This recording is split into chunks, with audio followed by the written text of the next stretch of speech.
What's up, guys? Philly Soccer Page post-game show with Mike Servideo. Tonight I'm here with Matthew DeGeorge from Delco Times. Union 2-0 winners over Sporting Kansas City. Goals from Rolen Dahlberg and Tranquillo Barnetta. Great win tonight. It was eventful, that's for sure. It was eventful. It's an instance where the Union get an opportunity against a tired team. SKC's been all over the place. They have a lot of injuries, especially defensively. They get the advantage of 2 red cards, however questionable the second one might have been, but they really cash in and they do what playoff teams are supposed to do. And it's probably hard to figure that out. I mean, I guess it's what we think playoff teams are supposed to do because we haven't seen a playoff. Seems like what other playoff teams have done in the past. But I'm told this is what playoff teams do: is they beat teams that they're supposed to, especially at home. And the Union had the guts to finish this today, and the 2-0 scoreline, it looks a little comfortable in the end. Let's talk about Rolen Dahlberg a little bit. He comes on, I think, in the 65th minute, right after the Sporting Kansas City first red card. Instant impact with just a spectacular effort. Absolutely, and I think Jim Curtin alluded to it in his post-game that Rolen Dahlberg is a guy who would be starting for a lot of MLS clubs. And I think Curtin, in the past has said about guys who aren't starting that he wants them to be a certain degree of angry that they're not starting. And Dahlberg's a guy who kind of plays like that. He plays with that mentality, and today is an absolute perfect game for him. The Union are up a man. They need a goal. They bring in Dahlberg. Dahlberg's a guy you don't have to tell to shoot ever. And he comes in and he just unleashes a great effort and sets up Barnetta for that second goal. So really a great effort from him. First half was a little rougher in the offensive category. CJ Sapong had a couple of chances. Chris Pontius had a couple of chances.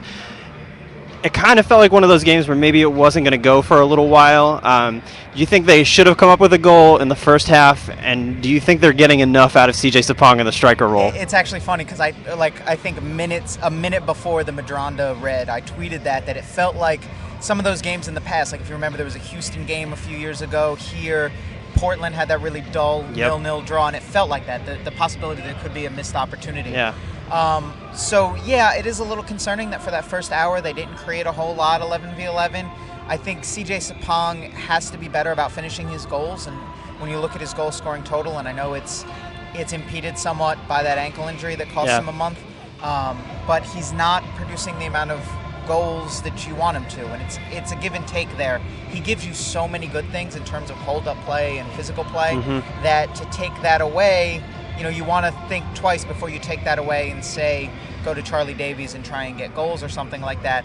But, at some point, they do need him to start finishing chances. And Fabinho's crosses today were as good as we've really ever seen them from Fabinho. Yeah, they were terrific. And really, Curtin said it in his post-game press conference, and he's 100% right. Those 2 crosses in the first half, one of those deserved to be turned into a goal. And I think you do need more from Sapong in the finishing department. Defensively, always nice to keep the clean sheet. They give up one goal midweek to Columbus. Seems like they're starting to sort things out a little bit. Josh Yarrow has come in for the last 2 games. I've been pretty impressed with his play.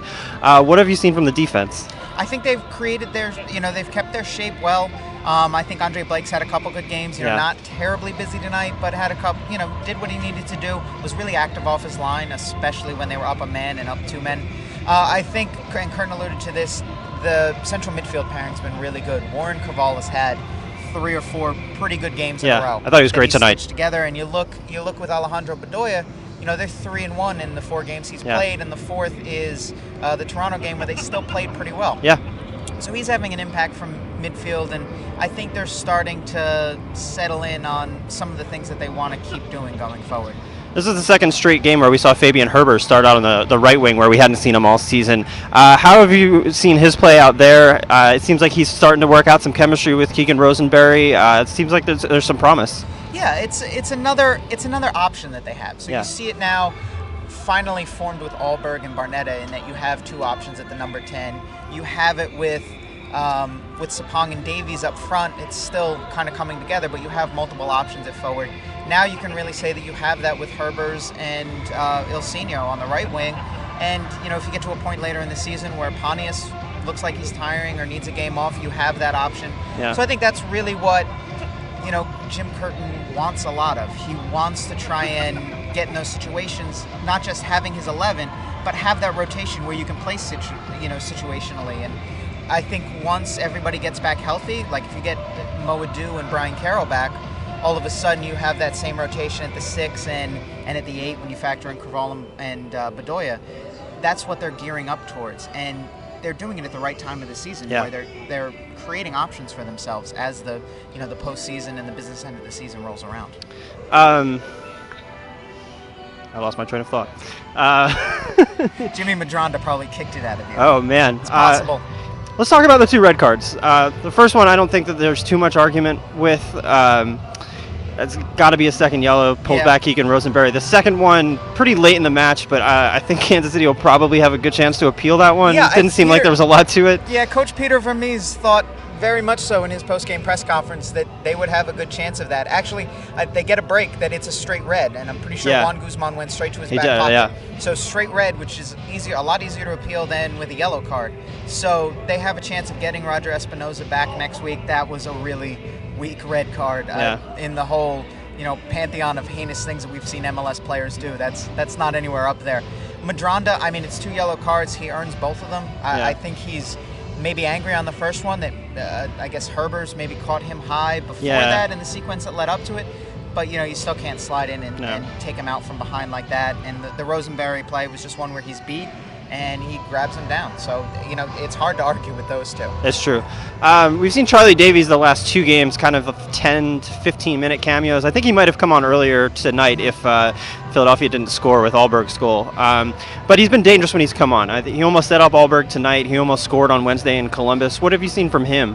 It's really hard to judge Davies in these situations because the game is so stretched and so beyond the normal logic that we apply from the start that it's kind of hard. I think he is an asset because he brings that veteran mindset, so he kind of knows what to do, what not to do.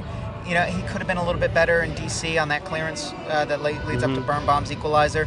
Tonight he had one instance right before the second goal. Yeah, where he got dispossessed. Where he gets about 30 yards upfield and then gets dispossessed, so maybe he can do a little bit better on that. But, he's providing an escape valve sometimes when these games are getting stretched, and he's a guy that you can put in. It's hard to find forwards that you can put in with 10 minutes to go and say, okay, close down runs, do the work. Yep. That's maybe a more rare asset than sometimes we're willing to accept. And he does that work. He's not a guy that you bring on and he's also all of a sudden a defensive liability. So from that perspective, he's doing the job. He'll get a chance to start somewhere along the line. Maybe next weekend in Chicago. Yeah, might be a good opportunity. I think he's getting close to 90 minutes fit. Union 12 points, I believe, above the red line, going by results that we're still following tonight and a couple of games tomorrow.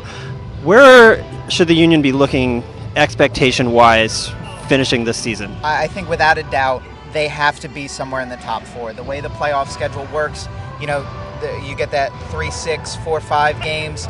You need to be one of those teams that hosts a playoff game. It would be better to be in the top 2. I think that requires either Toronto coming down to earth, which they lost tonight, so that's a possibility.